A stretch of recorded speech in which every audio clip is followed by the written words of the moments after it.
Welcome to your sleep story. I'm so glad you're here tonight. Whatever this day was, however long it felt, however much it held, it is behind you now, completely behind you.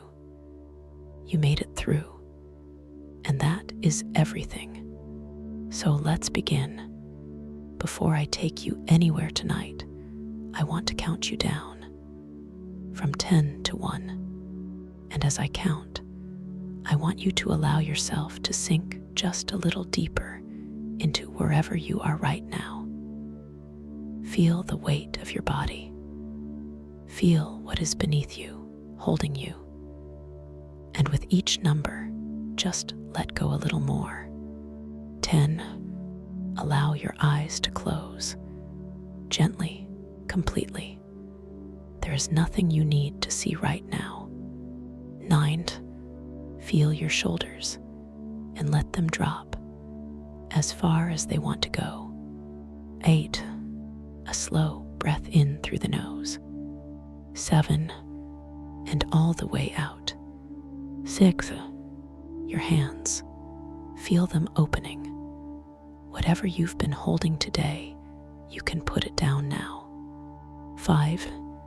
Your jaw is soft. Your face is soft. 4. Your legs are heavy, warm. 3. You're drifting, not asleep yet, but moving that way. 2. The day is behind you, completely and entirely behind you. 1. And now, tonight's sleep story, the relaxation. Before we go anywhere, I want to stay here with you for a moment. Just here, just now, because this moment, this exact moment right now, where you are lying in the quiet, deserves a little attention, a little kindness. Take a breath in for me, from the very bottom of the belly. Good, and let it go. And as you breathe out, I want you to imagine that everything you were carrying today, every worry, every unfinished thought, every heavy thing is just leaving with that breath, just drifting away. You don't have to solve anything tonight. You don't have to figure anything out. You don't have to be anything other than exactly what you are right now. A person who deserves rest. A person who deserves sleep. Because you do. You really do. Whatever happened today, whatever was hard, whatever felt heavy, you made it through. You are here. And that is enough. That is more than enough. You are safe. And you are here. Bring your awareness gently to your feet now. Just notice them and allow them to soften. The toes uncurling, the arches releasing. All the small held tension of the day simply letting go. Let that softness travel upward, through the calves, through the knees, the thighs. All of it warm, all of it heavy, all of it resting now. Your lower back, your hips. Allow yourself to feel the surface beneath you taking your weight completely, fully. You don't have to hold yourself up anymore. The harbor has you. The sea is close. The belly soft. The chest soft. The heart beating steadily as it always has, as it always will. Your shoulders dropping, your arms heavy and warm, your hands open and still, the neck long and loose, and your face, let the jaw go. Let the forehead smooth. Let the eyes be completely still behind their lids.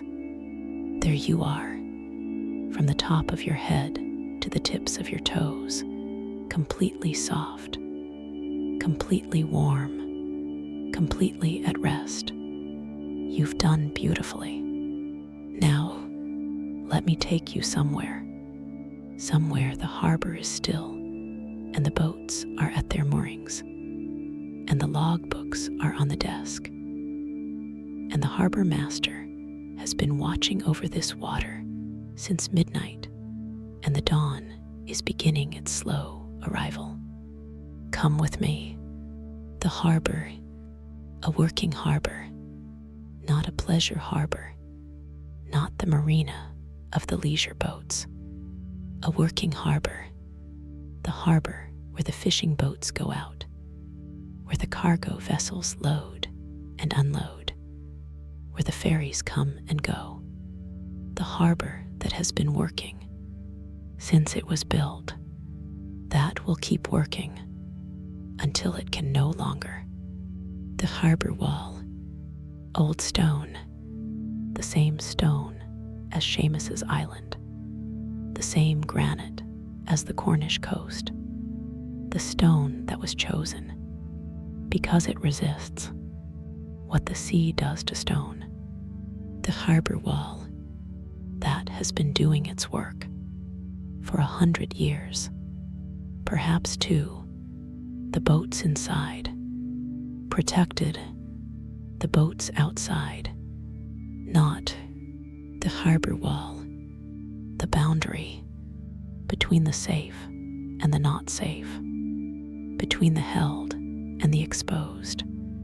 The harbor master's office sits above the harbor wall, looking out at both, at what the wall protects and at what it faces.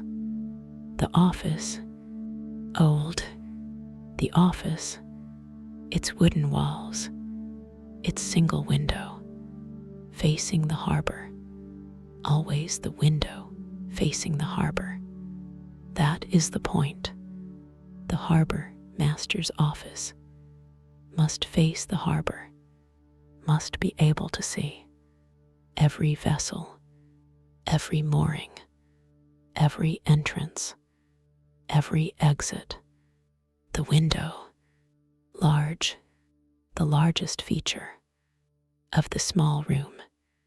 The window, that is, in a sense, the room. The room exists for the window, the desk below the window, the logbooks on the desk, the radio on the desk, the tide tables on the wall, pinned, the weather reports, the notices, the harbor charts, the room, that is, the administrative center of the harbor, that is, the memory of the harbor in its logbooks, the smell, the office, the smell, the sea, always the sea, the salt that finds every crack in every building at the harbor's edge, the salt that is in the wooden walls, the salt that Fiona knew on Skye, that Seamus knew on his island, the salt that is the background of all harbor things, and the paperwork, the old paper smell, the logbooks, the registers, the accumulated paperwork of a working harbor, the paper that records every arrival, every departure, every vessel, every cargo, the paper smell of 30 years of Walter's logbooks, and the coffee pot, always on in the harbor master's office, the coffee that has been on this desk through every night watch for 30 years. Strong coffee, black coffee, the coffee that keeps the harbor master, awake through the quiet hours before the dawn. Walter, he is at the desk. His name is Walter. He is 61 years old. He has been the harbor master of this harbor for 30 years. He came at 31 when the previous harbor master retired, when the position was offered, when he said yes without fully understanding what he was saying yes to. He understands now. He is saying yes every day. Still, 30 years later, the harbor master, who knows every boat by its engine sound, by its silhouette against the harbor entrance. In the dark, he knows the way the harbor moves at different tides, the way the current runs in the channel at the spring tide. He knows the weather better than the forecast. The forecast says, calm. He looks at the sky, at the water, at the behavior of the birds. He says, calm, or not quite calm. He is usually right. 30 years of being usually right. The logbook open on the desk, the current logbook, the record of arrivals and departures of this harbor for the last year, the logbook that Walter fills in his careful hand, every vessel, name, time of arrival, time of departure, cargo or passenger count, destination, every vessel. In the logbook, every vessel accounted for.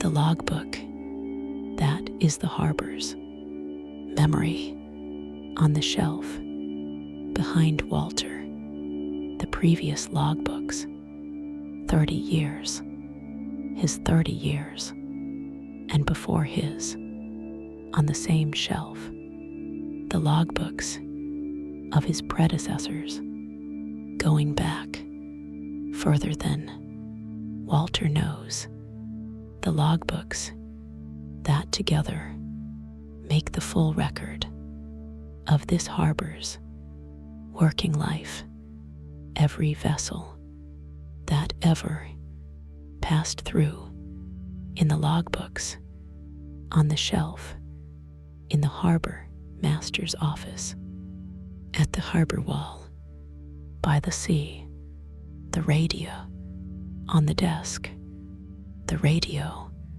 the VHF marine radio, the channel 16, the distress channel, the working channel, the radio that Walter never turns off, that has never, in 30 years, been turned off. In this office, the radio, always on, always listening, always ready.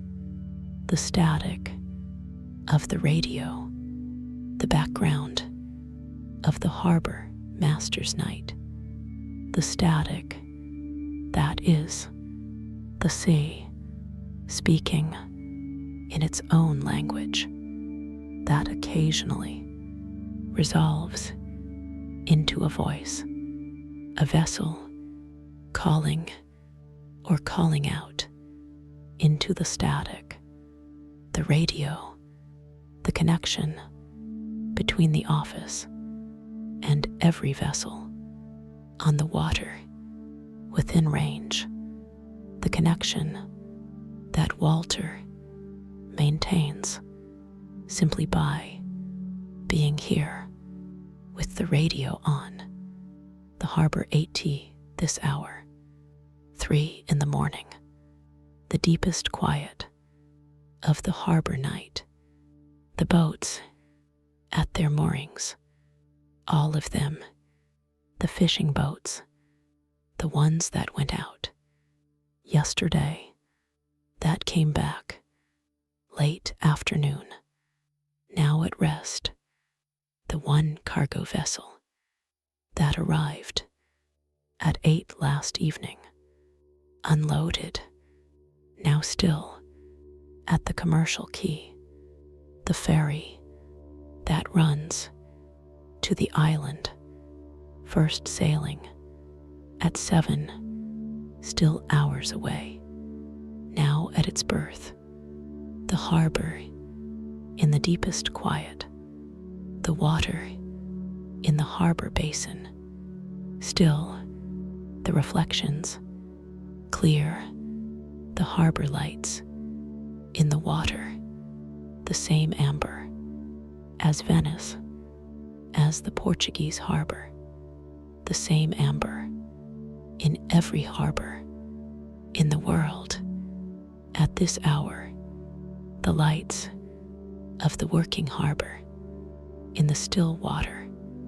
At 3 in the morning, the vessels, Walter knows them all, every vessel in this harbor, the fishing boat, Carpe Diem, its skipper, Rory, who has been fishing from this harbor for 25 years, who always leaves at 4, who Walter has watched leave at 4 for 25 years, the cargo vessel at the commercial quay, the Minerva. He has seen it before. The Minerva is a regular, monthly, or thereabouts, its cargo. This time, he noted in the log, timber from the Scandinavian ports, the ferry, the Island Queen, that Walter knows better than almost any other vessel, the vessel he has watched come and go twice daily for 30 years, the Island Queen that has made his harbor its home port for all of those years. He knows its sound when it berths in the dark by sound alone. The tide table on the wall, the tide table for this month, the tidal predictions for this harbor, for every day of October, the high water times, the low water times, the height at each, the spring tides, and the neaps, the tide table that Walter reads every morning, that he has been reading every morning for 30 years, the tide table that tells him what the day will be, when the ferries can come and go,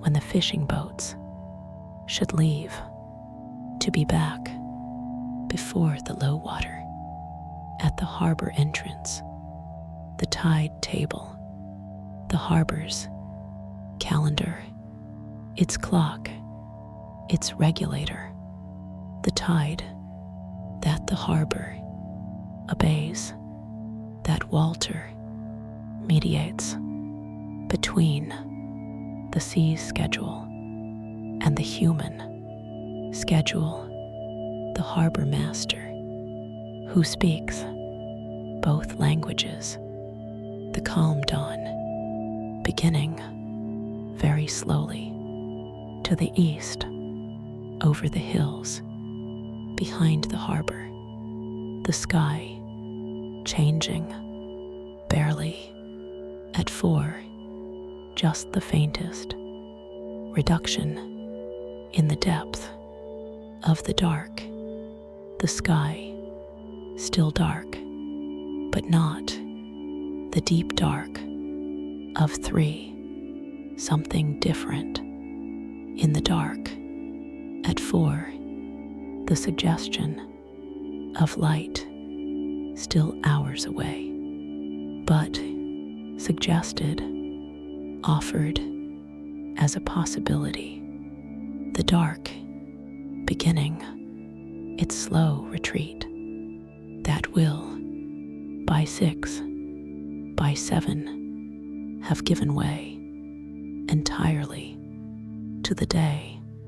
Walter, watching this chain as he watches every change in this harbor, the dawn, one more change in the long record of changes he has watched from this window.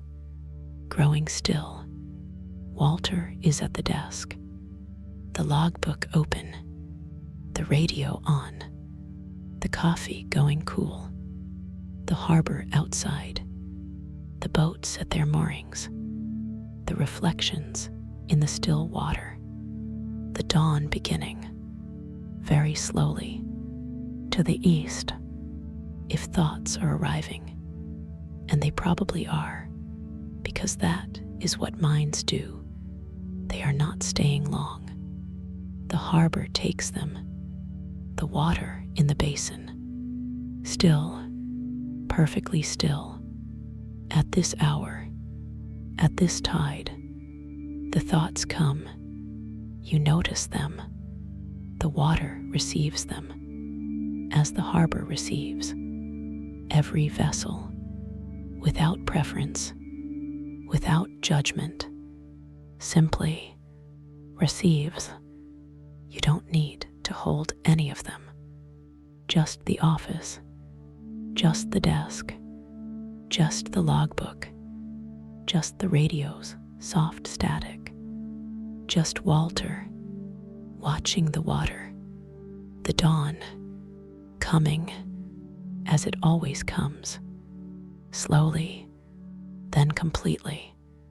Peace lives in this office, in the logbooks, and the tide table, and the radio, and Walter's 30 years of faithful watching over the harbor, and every vessel in it. Tonight it is yours. Good night. You are doing so beautifully. The day is done. You came to the harbor office tonight. The logbook was open on the desk.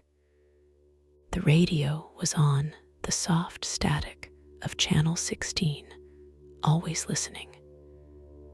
The harbor was still, every boat at its mooring, the amber lights in the water. Walter at the window, the dawn beginning its slow work in the east. The harbor received you, as harbor masters' offices have received those who come to them at the quiet hour. With the logbook and the tide table and the radio and the coffee gone cold, and the particular, steady, important calm of a person who watches over what needs watching, carry it with you on the nights when you cannot sleep. When something is keeping you up and the dark feels long, remember Walter. Remember that someone is at the desk, that someone has the harbor in view, that the radio is on, that the dawn is always beginning its approach. The dawn always comes. You know the way here now, but tonight you are already here. The harbor is still. The logbook is open. The dawn is coming. Sleep now, deeply, completely. You deserve every solitared, lamplit, harbor still, logbook deep, dawn approaching moment of this rest. Every single one. Good night. Sleep well. The harbor through the night. The vessels at rest. The boats in the harbor. At 3 in the morning. All of them. Carpe diem. At its mooring. Rory asleep. Below. His alarm set. For 3:30. The Minerva. At the commercial quay. Its crew asleep. In the cabins. The Island Queen. At her berth. Her engines. Cold. Her decks. Empty. The harbor. Holding all of them. The way the harbor has always held. What comes to it? The harbor wall. Between the still water and the sea. The boats. Inside. Safe. The logbooks. On the shelf. 30 years of logbooks. And before. Walter's. The logbooks of the harbor masters. Before him. Going back into the history of the harbor. The logbooks that contain every vessel, every cargo, every storm, every accident, every rescue. The record of the harbor's working life. The harbor master who noted in a logbook from 1942, 6 hours of heavy bombardment. The harbor damaged. The entry brief, factual, unemotional.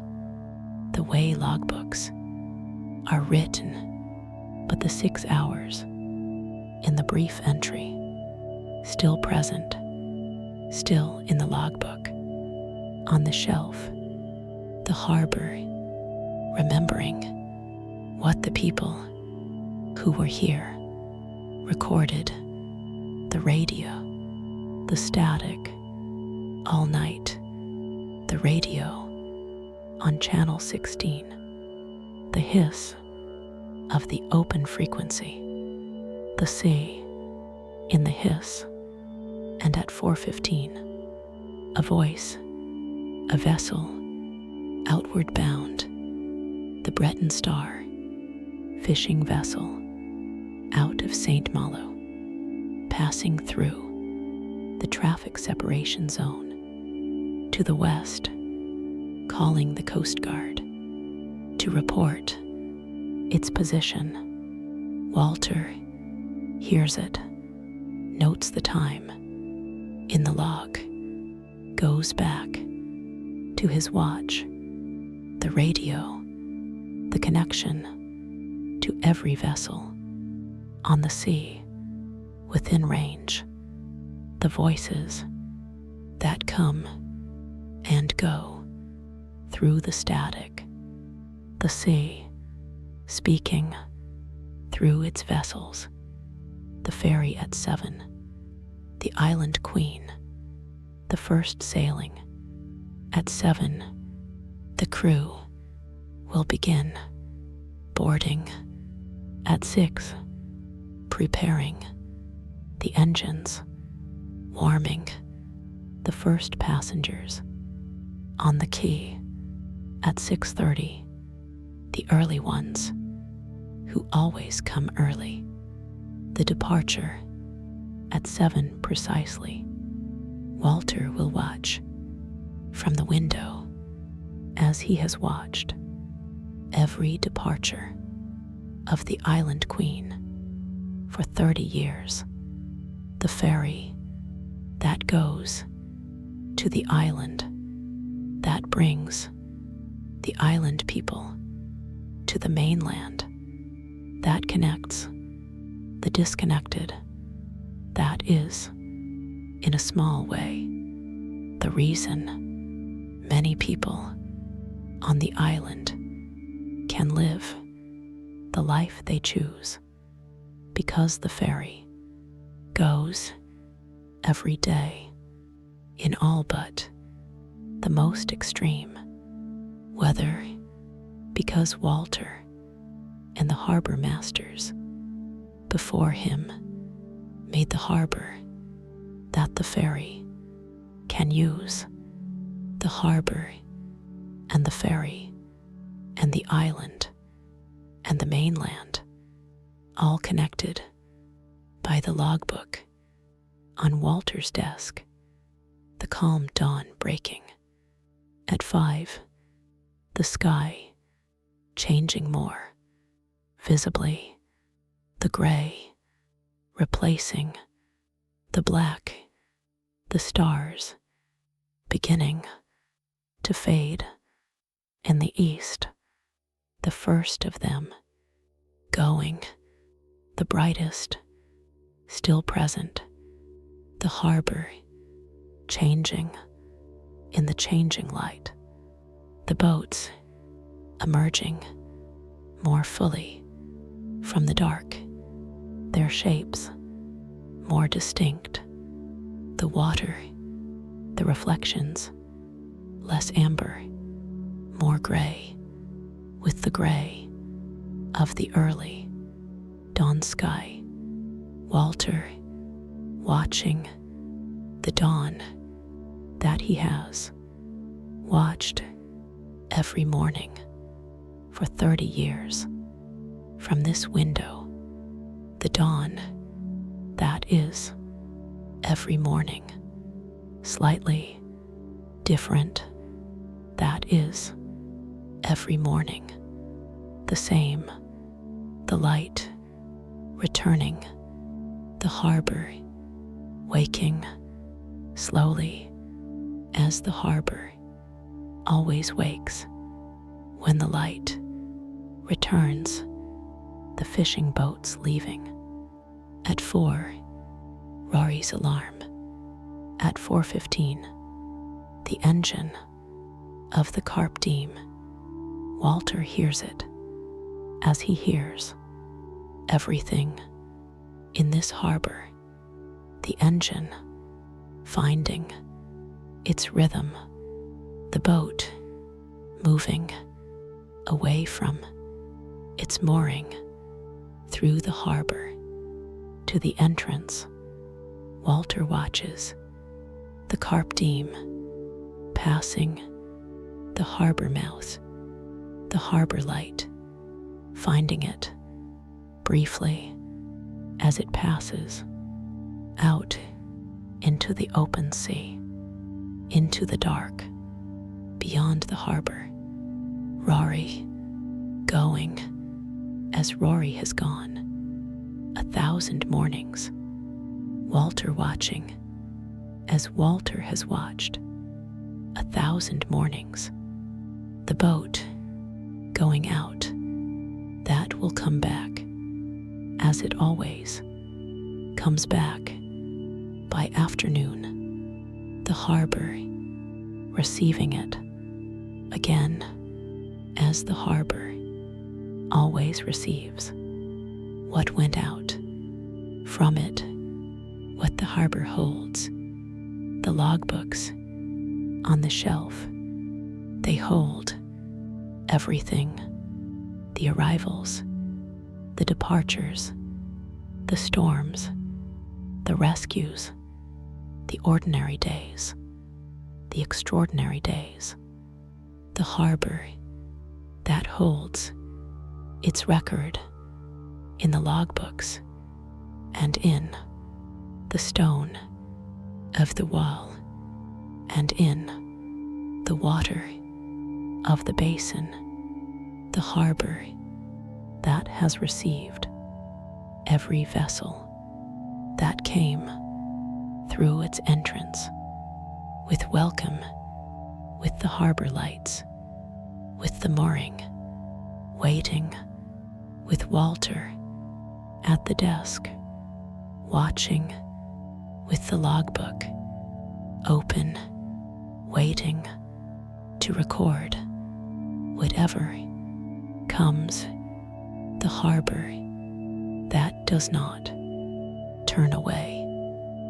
receives everything that comes through its entrance, as it has always received everything that came through its entrance. The harbor, always open, always watching, always recording. The logbook, always waiting for the next line. The logbook is open. The pen is beside it. The radio is on. The static, soft, listening. The harbor is still. The boats at their moorings. The amber in the water. Walter is at the desk. The coffee cold. The dawn just beginning. To the east, the carp diem has gone out through the entrance into the sea. Walter noted it in the log. 4:15. The harbor receiving the morning as it always receives the morning, and you are sleeping deeply, completely, peacefully in the harbor master's office. Above the harbor wall, the sea close, the logbook open, the dawn coming as it always comes. This is exactly where you should be. This is exactly what you deserve. Every salt-haired, lamplit, harbor still, logbook deep, dawn approaching moment. Every single one. You are safe. You are held. You are at peace. Good night, dear friend. Sleep well. Sleep deeply. Good night.